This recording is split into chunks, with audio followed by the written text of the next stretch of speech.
Technology is often framed as a solution. When deployed without accountability, it can easily become a tool of oppression. Surveillance systems, data analysis, and artificial intelligence have played a role in enabling genocide, mass displacement, and systematic human rights violations around the world. Lines of code are written in the offices of giant tech companies. The cost is paid by civilians on the ground. In 2025, two young engineers made a decision that would reshape an international conversation on ethics, power, and responsibility. Born in Rabat, Morocco, and educated at Harvard University, Ibtihal Abou Saad rapidly advanced in the field of artificial intelligence and joined Microsoft's AI division. Vaniya Agrawal, an Indian-American engineer and graduate of Arizona State University, had worked with leading engineering teams at Amazon and Microsoft. Both were widely regarded as promising talents within the global tech ecosystem. I remember I was at a protest and they mentioned how these big tech companies that operate in our own backyards are heavily complicit and have a direct hand in the violence and occupation that is ongoing in Palestine. Shame on you all! You're all hypocrites! I'm a Microsoft worker and I do not consent to my 50,000 Palestinians in Gaza have been murdered. Cut ties with Israel. No Azure for apartheid. Microsoft AI kills kids. Microsoft powers genocide. You are a war profiteer. Stop using AI for genocide, Mustafa. Stop using AI for genocide in our region. You have blood on your hands. All of Microsoft has blood on its hands. How do you all celebrate when Microsoft is killing children? Shame on you all. This was a 50th anniversary celebration for Microsoft, and so it was meant to be this like very highly mediatized, very like celebratory gathering with like all executives, even past CEOs like Bill Gates and Steve Ballmer.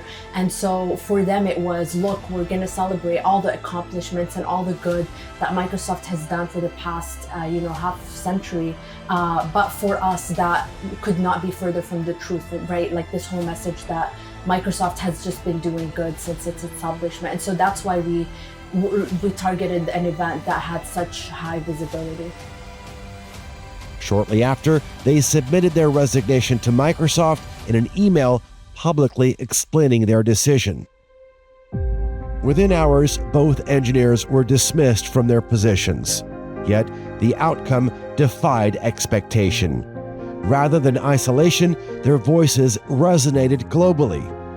Following our interruption of the 50th anniversary, they started increasing security at every single event and conference that they held. They've started firing other employees for showing up on campus and speaking out. They even arrested their own employees and had them brutalized by Redmond police. Soon after, Ibtihal Abou Saad and Vaniya Agrawal emerged as leading organizers within the No Azure for Apartheid movement, an initiative exposing how technological infrastructures can enable systems of violence and oppression.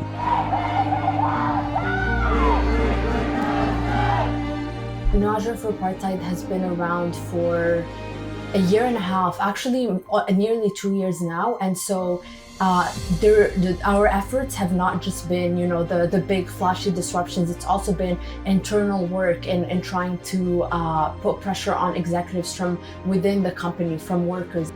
Following our protest, the president of Microsoft actually acknowledged the Palestinian Liberation Movement and No Azure for Apartheid directly. Microsoft announced that it was partially divesting from one of Unit 8200, which serves as essentially the spy unit for the Israeli military.